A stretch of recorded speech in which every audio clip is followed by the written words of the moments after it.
Estas son las nuevas buenas del Evangelio con Luis Antonio Valera. Bien, y en estos momentos quiero comenzar preguntándote, ¿a qué más le temes en la vida? En estos instantes, ¿qué es lo que más temor tiene?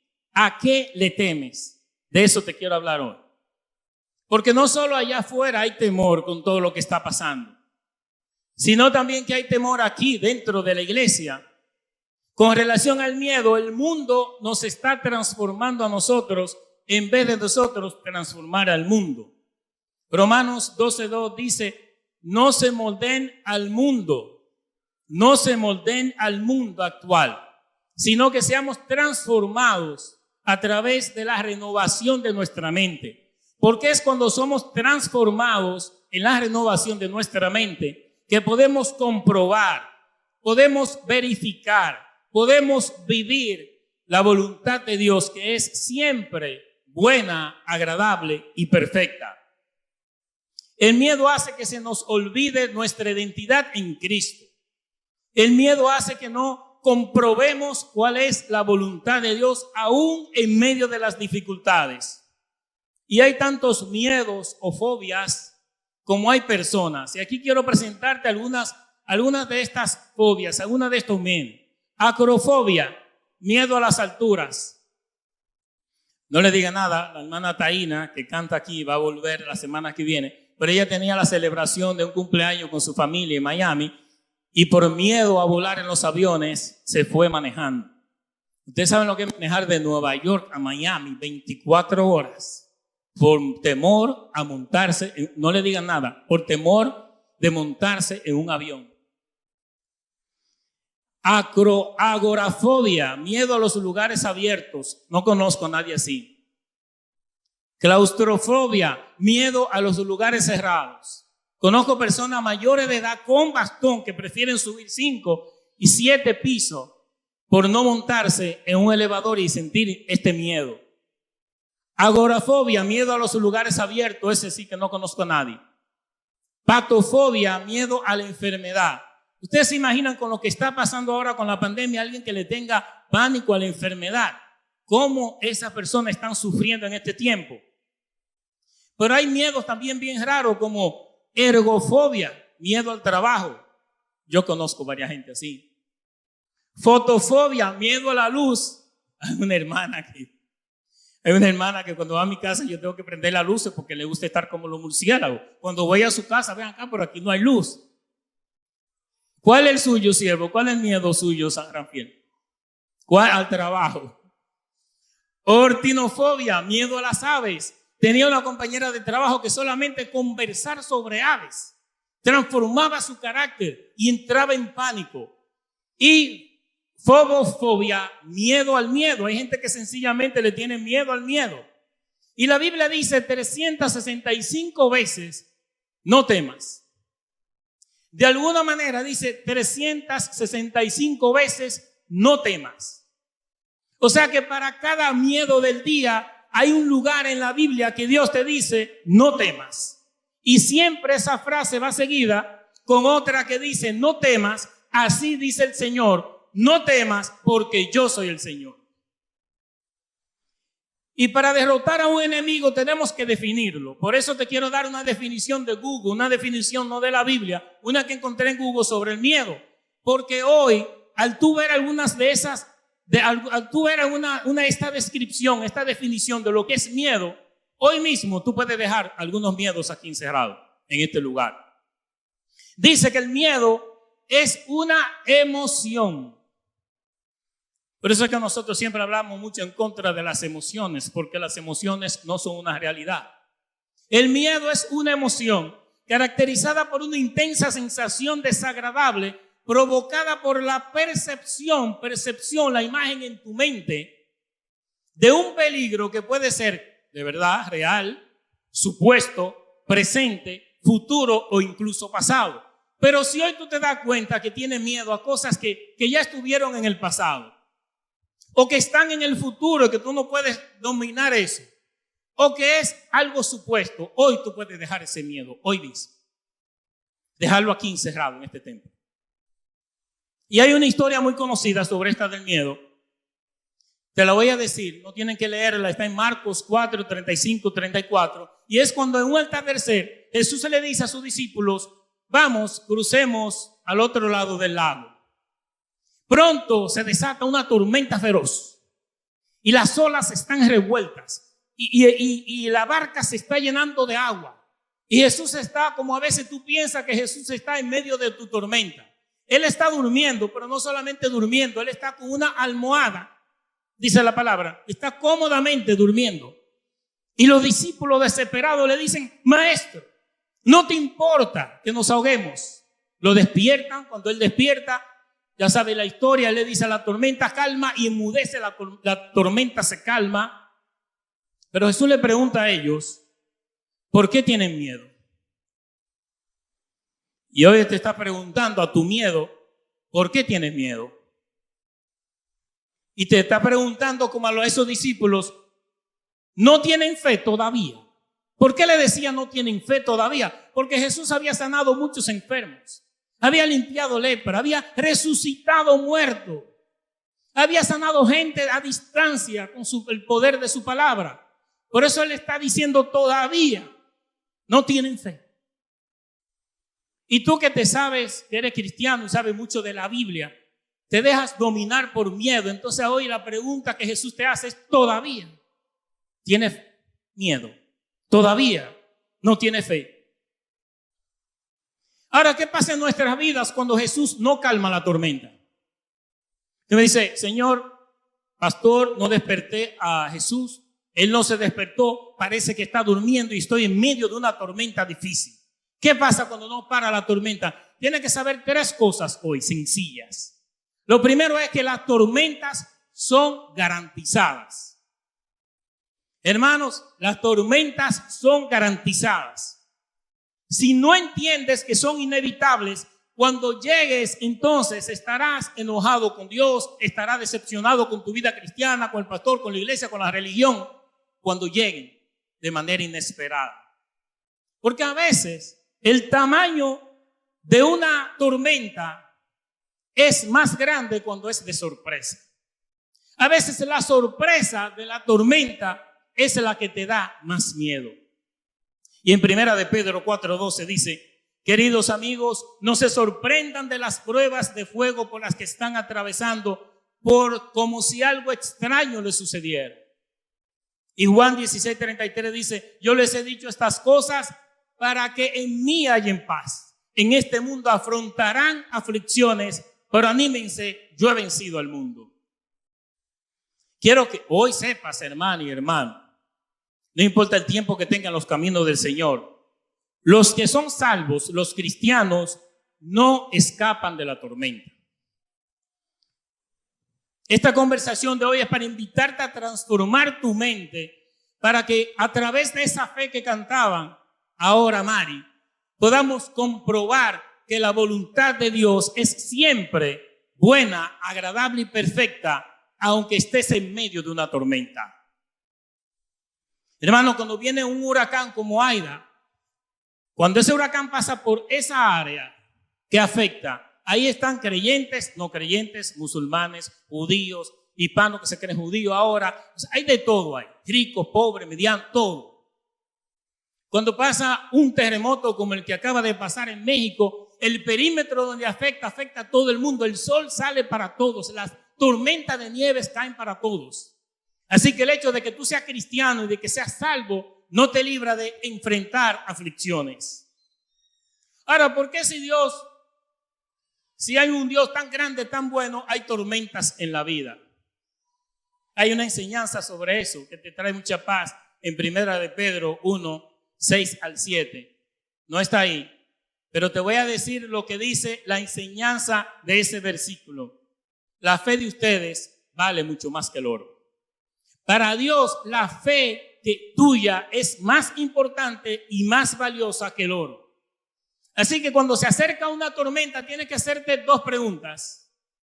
¿Qué tan grande es la tormenta y qué tan grande es mi Dios? ¿Qué tan grande es la tormenta y qué tan grande es la fe al Dios que yo le amo?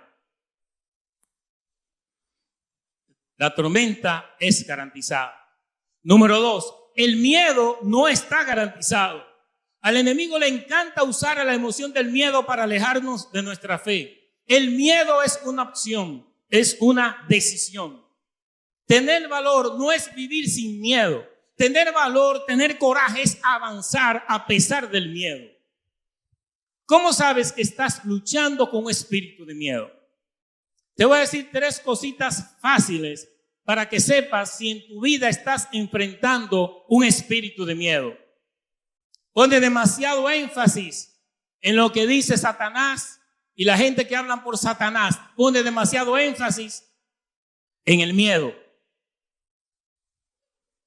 Por ejemplo, una vez en una vigilia había un pastor recién ungido como pastor, bien jovencito, y resulta que un profeta callejero le dice al pastor: joven pastor, usted va a tener una unción increíble, pero Dios le dice en este momento que va a hacer con su familia como hizo con Job.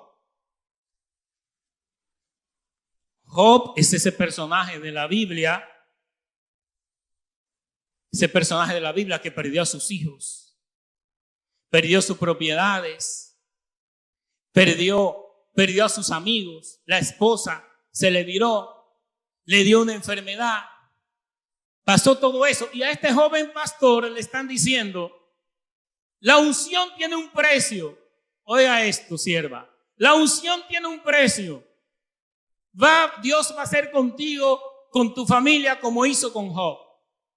Y a partir de ese momento, este joven pastor andaba todo el tiempo viendo películas en su mente de las cosas horrendas que podían pasar con sus hijos, con sus padres, con su esposa, con su familia, con sus conocidos. Y vivía atormentado pensando en que para ser pastor y para tener esta unción, él tenía que pasar por estas desgracias de Job. Y un día que está manejando, mientras está viendo estos videos horrendos de lo que puede pasar con sus hijos, con su familia, oye una voz que le dice: yo no hablo así. Y él sintió una paz inmediata, porque el amor de Dios echa fuera todo temor. Ningún padre anda asustando a sus hijos de esa manera. Satanás es el padre de la mentira, así que cuando recibimos esos pensamientos de miedos, tenemos que combatir las mentiras de Satanás y las mentiras de la gente diciendo: Dios no habla así. Dios no le habla así a sus hijos. Y eso tú lo puedes oír de evangelistas, predicadores, profetas. Cuando te hablen algo que te da miedo, el padre del miedo no es Dios. El amor de Dios es el que echa fuera todo temor. Y tú puedes decir: Dios no habla así. Estás luchando con el espíritu de miedo cuando tus reacciones son exageradas. Cuando estaba la tormenta en la barca, los discípulos, dice en el original griego, que estaban temiendo con gran miedo, estaban volviéndose locos. Oye, hermana y hermano, cada reacción exagerada en tus emociones tiene una raíz de miedo que has recibido de Satanás o de los voceros de Satanás. Y no hay nada que dé más miedo que ser padre.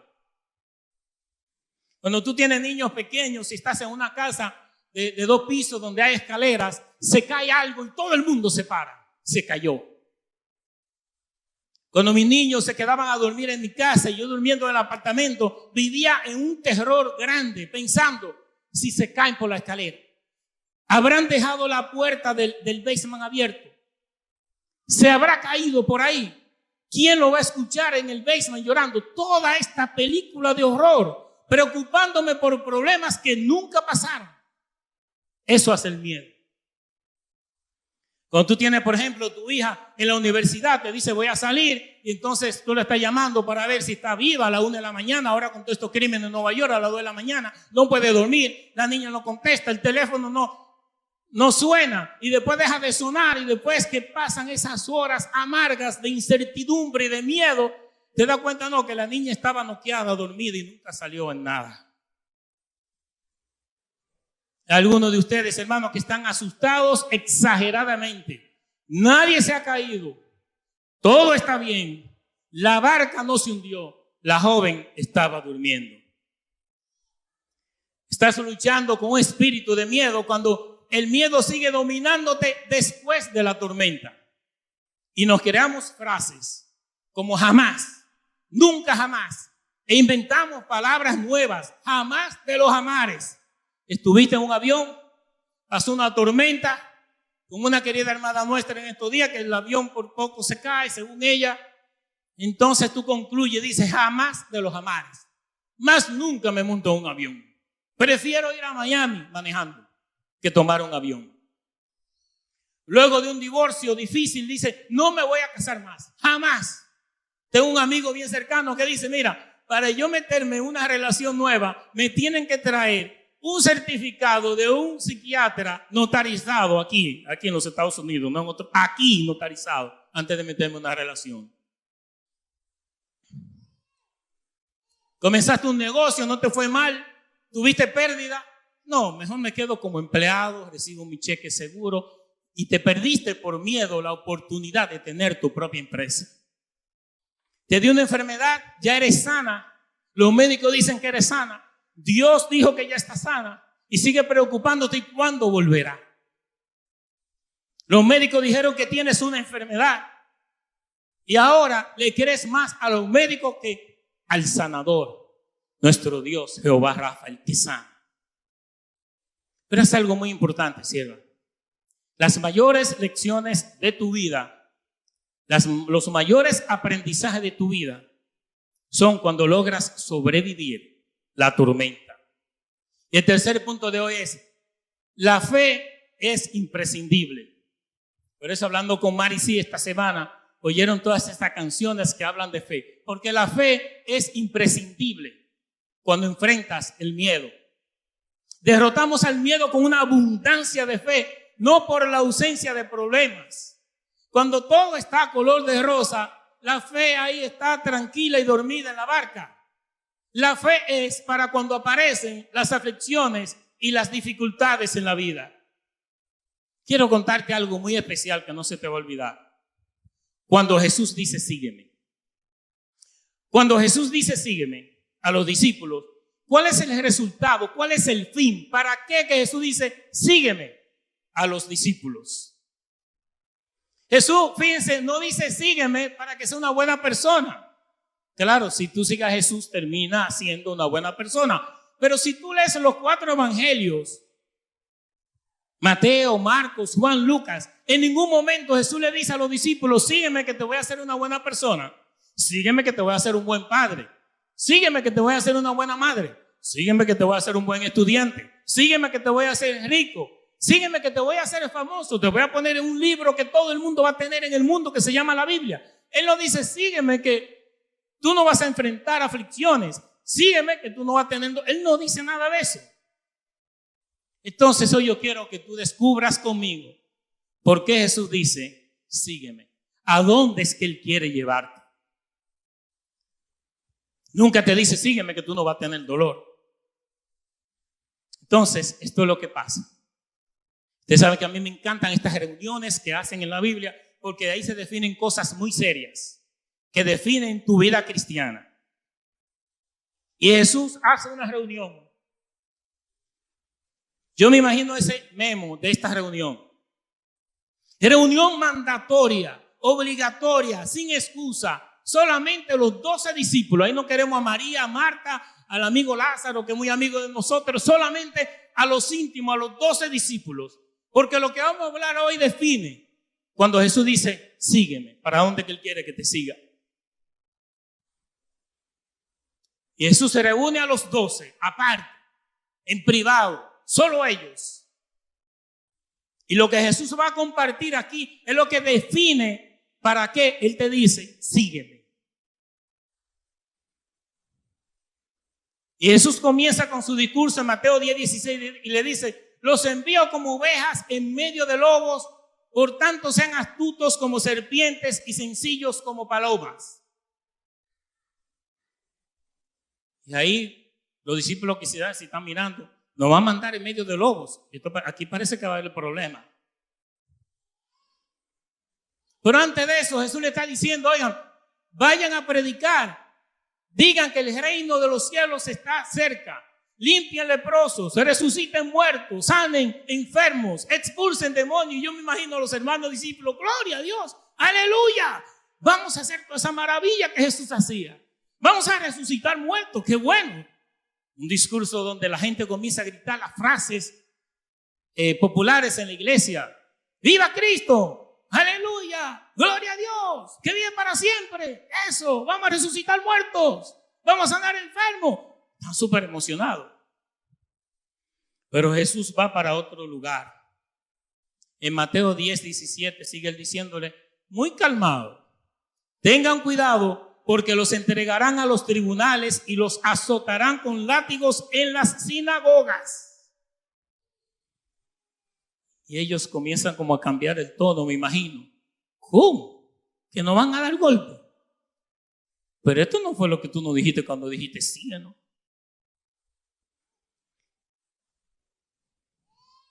Marcos, Juan, Lucas, Mateo, los 4 evangelios hablan de lo que está haciendo Jesús con ellos. Pero después viene el libro de Hechos donde dice todo esto que Jesús dice que le va a pasar. La cosa se le está comenzando a poner color de hormiga a los discípulos. Y en Mateo 10:18 dice, por mi causa los llevarán ante gobernadores y reyes para dar testimonio a ellos y a los gentiles. Y ustedes saben que cuando se le dice una profecía a alguien, usted va a estar en el palacio del presidente ministrándole, y usted va a estar cantándole a ministros, y va a estar en palacio sin presidente. Los hermanos se emocionan. Pero oigan bien lo que dice aquí. Jesús le está hablando a judíos y le dicen, ustedes van a estar haciendo eso, pero también a los gentiles. Así que yo me imagino a los discípulos, ¿cómo? Pero eso no estaba en este plan. Pero ¿cómo que a los gentiles? ¿Cómo que vamos a ir a hablarle a los gentiles? Si esto es para nosotros, para los judíos, ¿de qué está hablando este hombre? Y Jesús sigue muy calmado. En Mateo 10:19. Cuando los arresten, ¿qué? Que no van a... Cuando los arresten, Jesús no dice que si te atrapan, que si tú te... No, te van a arrestar, Cuando los arresten, no se preocupen por cómo responder o qué decir. Dios les dará palabras apropiadas en el momento preciso. Me imagino que los discípulos están, pero estamos diciendo que se ha acercado el reino. ¿Cómo que vamos a ser presos? Vamos a ser arrestados, azotados, juzgados. Y tú me estás diciendo que en medio de todo eso, en medio del juicio, Dios va a estar con nosotros. Pero ¿por qué Dios no evita que caigamos presos? No evitamos todo este lío. Pero ¿por qué Dios no evitó esta tormenta? ¿Por qué Dios no evitó esta enfermedad? ¿Por qué Dios no me evitó pasar por esta situación? Si Dios va a estar conmigo en todo este proceso, ¿por qué no me evitó caer en este problema? Y Jesús sigue poniéndose la cosa peor. Sigue diciendo, un hermano traicionará a muerte a su hermano, un padre traicionará a su propio hijo, los hijos se rebelarán contra sus padres y harán que los maten. Ellos están ahí, Juan y Marcos creo que están escribiendo esto, y yo creo que ellos hasta dejaron de escribir, porque imagínate. Y viene Jesús entonces y remata y dice, todo el mundo los odiará a ustedes por ser mis discípulos. ¿Cómo? Y para esto fue que nos llamaron a nosotros. Esto parece que estaba en la letra pequeñita y nadie nos lo leyó. Y yo quiero que tú sepas, hermana, que aquí están las buenas noticias. Esto que está pasando es una conversación de Jesús con los discípulos. Esto que le está pasando a los discípulos no es que te va a pasar a ti. Y una prueba para que tú no saques eso de contexto para justificarse maldiciones y tragedia en tu vida es que nosotros hoy estamos aquí en una sinagoga, en un tabernáculo hebreo, exaltando a Jesús, y a nosotros nadie nos va a azotar. Eso no es para nosotros, tranquilo. No te pierdas la enseñanza de a dónde te está llevando Jesús. Y luego que Jesús le dice todas estas calamidades y situaciones difíciles que le van a pasar, al final dice, no teman. Pero Jesús, nos van a arrestar. Y Jesús dice, sí. Y cuando te arresten, no temas. Jesús, pero nos van a caer a golpe, nos van a dar latigazos en la sinagoga. Sí, pero cuando te den golpes, cuando te den latigazos, no temas. Pero dijiste que vamos a ir a juicio por nuestras vidas y que nos van a odiar. Sí, y en medio de eso, no temas. La idea es que te encuentres en situaciones difíciles y que sin embargo te niegues a permitir que el miedo te impida avanzar. Aquí nos quiere llevar Dios. Nos lleva a un lugar donde nuestra fe en Dios es tan grande y tan fuerte, donde estamos tan seguros en el amor de nuestro Padre, que incluso en medio de circunstancias donde parece como si Jesús está durmiendo en la barca, sentimos un susurro que nos dice: no temas, yo estoy contigo. Jesús dice: no temas cuando te suceden cosas malas, adversas. Eso es confianza en Dios. Una confianza tan grande, tan segura de su presencia, tan segura del amor, tan segura de la protección de Dios, tan segura de la obra terminada de Jesús, que es una fe tan grande que aplasta cualquier miedo. Quiero llevarte a ese lugar donde tú te puedas levantar cada mañana y decir: si yo estuviera absolutamente, totalmente convencida de que Dios está conmigo, ¿cómo me voy a sentir esta semana?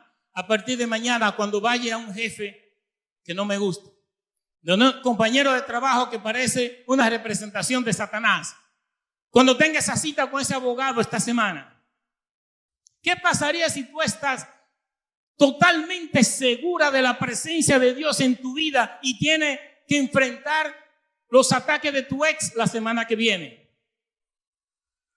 O tienes que volver al médico a ver esos resultados de otra prueba que te hicieron. Jesús dice: sígueme, porque cuando me sigues, ahí es donde te quiero llevar, a un lugar donde tu fe en mí y tu fe en tu Padre Celestial son tan seguras que incluso en medio de las circunstancias que deberían aterrorizarte, no tendrás miedo. Por eso Jesús dice: sígueme. El miedo se hace pequeño cuando la fe crece. Y tú me puedes decir: pero pastor, estoy pasando ahora por situaciones en que necesito que mi fe se fortalezca. Estoy en medio de situaciones y tengo que fortalecer esta fe. 3 cositas rápidas para irnos. 3 formas de crecer en la fe. La fe crece cuando oímos la voz de Dios, cuando oímos la voz de Cristo, la palabra de Cristo. Romanos 10:17. Así que la fe viene por oír, es decir, por oír la buena noticia acerca de Cristo. Hermano y hermana, si estás pasando por una situación que tiene miedo, te puedo asegurar que no estás oyendo las buenas noticias acerca de Cristo. Estás oyendo otras noticias. ¿Por dónde? ¿Qué estás oyendo para aumentar tu fe? ¿Estás oyendo los noticieros de Univisión y Telemundo? ¿Estás viendo las noticias de las redes sociales? ¿Estás viendo los opinadores, expertos en nada que están diciendo qué es lo que está pasando en el mundo? ¿De dónde estás oyendo las noticias? Porque aquí lo que dice es que tienes que oír las buenas noticias de Cristo. Cuando Juan el Bautista estaba preso, claro que tenía miedo, lo podía matar en cualquier momento. A una muchacha llamada Salomé, en nombre de su mamá, se le ocurrió pedirle a Herodes, el emperador, que le cortaran la cabeza y que se le entregaran en un plato. Tan fácil la podía matar a Juan el Bautista. Y él en la cárcel le manda a sus amigos a preguntarle a Jesús si él es el que era. Y sus amigos van donde Jesús y le dicen: mira, Juan está pasando trabajo en la cárcel, está mal. Él manda a preguntar que si tú eres el que es. Señores, estamos hablando de Juan el Bautista, el que lo bautizó, y que cuando lo bautizó se abrió el cielo y una voz en forma de trueno de Dios dijo: este es mi hijo amado en quien tengo complacencia. Ese es Juan que ahora está dudando. Y Jesús no le manda un mensaje bíblico para motivarlo. Jesús no le manda un mensaje inspirador a su amigo Juan que está en la cárcel. ¿Saben lo que Jesús le envía? una cita de Isaías donde él decía que iba a hacer que los sordos oyeran, que los inválidos caminaran, que resucitaba muertos, que iba a sanar enfermedades. Eso fue lo que le mandó a decir a Juan, porque ahí es donde tú tienes confianza en la palabra, cuando oyes la palabra de Cristo. La segunda forma de crecer la fe es cuando Dios está presente. Salmos 46, 1, 2. Dios es nuestro refugio y nuestra fuerza. Siempre está dispuesto a ayudar en tiempos de dificultad. Por lo tanto, no temeremos cuando vengan terremotos y las montañas se derrumben en el mar. Eso es fe, que te mantiene en medio de la tormenta. Igual que Isaías 41:10, cuando dice: no tengas miedo, porque yo estoy contigo. No te desalientes, porque yo soy tu Dios. Te daré fuerzas y te ayudaré. Te sostendré con mi mano derecha victoriosa. Cuando venía para acá, la sierva Javiera me llama con su amiga Mercy. Igor y yo fuimos una vez a orar por ellos. Tenían que enfrentar unas situaciones legales difíciles. Y hoy me llamaron para decirnos que hubo doble victoria. Y yo pensaba en este versículo: te sostendré con mi mano derecha victoriosa. La batalla que tú estés pasando está asegurada porque Dios te tiene en su mano derecha victoriosa. Y así como le dio a ella esa victoria en esas batallas legales, también te la va a dar a ti. Marcos 4. Me saluda a las siervas que dijeron que se iban a conectar. La bendecimos desde aquí, siervas. Lo que viene es mejor de lo que pasó. En Marcos 4, cuando el barco, los discípulos van con Jesús en el barco, no sé si ustedes notaron una parte que dice que habían otros barcos que iban siguiendo esa barca donde iba Jesús. Hermanos, y si eso eran los discípulos que estaban volviéndose locos con Jesús en la barca, ¿qué pasaba con esos barcos que venían atrás que no tenían a Jesús? La Biblia no dice nada de eso. Pero es posible que ahí haya un arriesgado de la fe y dijera: no, pero aquí no nos va a pasar nada porque ahí está Jesús. Pero eso es lo que pasa en la iglesia hoy. Nosotros, los de dentro de la iglesia, estamos volviéndonos locos teniendo a Jesús en la barca. No importa la tormenta, hermana y hermano. No importa el gigante, no importa las aflicciones, si el Salvador del mundo está contigo. Y la tercera forma de crecer la fe es cuando caminas en ella. Cuando caminas en ella. Había este niño de 8 años que jugaba béisbol y cometió todos los errores del mundo en ese juego. Su partido perdió de una manera miserable, vergonzosa. Sus amiguitos lo miraban enojados. Los padres de los otros niños veían a este niño: ¿pero qué es esto? El niño salió llorando del juego al final y le dijo a su papá: sácame de aquí, yo no quiero volver aquí. No me ponga más a esto de béisbol, yo nunca más voy a hacer esto en mi vida. Y el papá le dijo: está bien. El papá no sabía que le estaba dando básicamente autoridad a su hijo para rendirse ante las situaciones difíciles. El hijo no hizo más nada. No jugó nunca más nada. Nunca quiso jugar ningún otro juego. Hasta que después de muchos años, ya terminando high school, el muchacho le dice a su padre que quiere tratar el básquetbol. Porque por lo menos ellos son el team ganador. Siempre ganan. Él se le va a hacer más fácil colarse. Y así mismo lo ponen a jugar. Pero en el equipo contrario, había unos muchachitos que parecían que eran dominicanos, que le habían cambiado la edad porque tenían el tamaño de Michael Jordan o el tamaño de LeBron James. Eran unos gigantes, habían 3 gigantes en ese juego. Y este muchacho de la historia no puede hacer nada en el básquetbol tampoco. Cada vez que tomaba la pelota venía un gigante de esto y sin saltar ni nada, le hacían así a la pelota, se la quitaban. Y el muchacho frustrado, intentando. Y en una se le acerca al papá con lágrimas en los ojos y le dice: no puedo más, yo tengo que dejar esto. Estoy pasando vergüenza, no puedo anotar una. Y el papá ahora le dijo lo contrario: pues mira, vuelve a la cancha ahora. Y ahora tú vas a imaginarte que esos gigantes son como Goliat. y que el que está contigo es más grande que el que está con ellos. Ve confiado de que Dios te va a dar la victoria. Y quiero que al final de anotar ese juego hagas el baile de victoria más grande que se ha hecho, que todo el mundo se pare a verte bailar de la victoria. Y el niño volvió al juego y le tocó la pelota otra vez. Él le tocaba insertar aquí, en su lado, y él se fue corriendo para el lado contrario porque era rápido. Los gigantes no corrían tanto como él. Y desde allá, él lanzó esa pelota por todo lo alto. Hizo un lanzamiento como ese video que ustedes van a ver ahí. Tiró esa pelota por todo lo alto, que los gigantes no podían alcanzarlo, y ¡zas! Metió la bola en la canasta.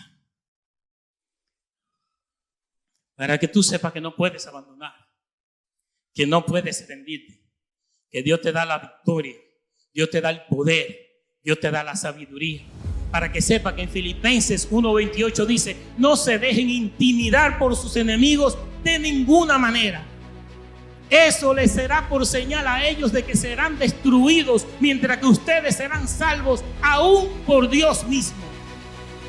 Hermano, Dios te va a posicionar en medio de esa crisis, en medio de esa enfermedad, en medio de esa aflicción, en medio de esa batalla. Dios te va a posicionar para que tú hagas la jugada de tu vida. Tiene miedo, no puede dormir en la noche, tiene ansiedad por algo. Hazme un favor hoy, nunca te pido esto, párate de pie hoy. Porque Dios te está diciendo a medida que te pones de pie, mira, Dios está en el cielo diciendo, mira, no se están rindiendo. No se están rindiendo. A pesar de todo están parados. A pesar de todo siguen batallando. A pesar de todo el miedo no los está empequeñeciendo. Extiende tus manos arriba en señal de victoria. Espíritu Santo de Dios, hazle saber que no están solos. Cubrimos con oración a los que están conectados en la transmisión.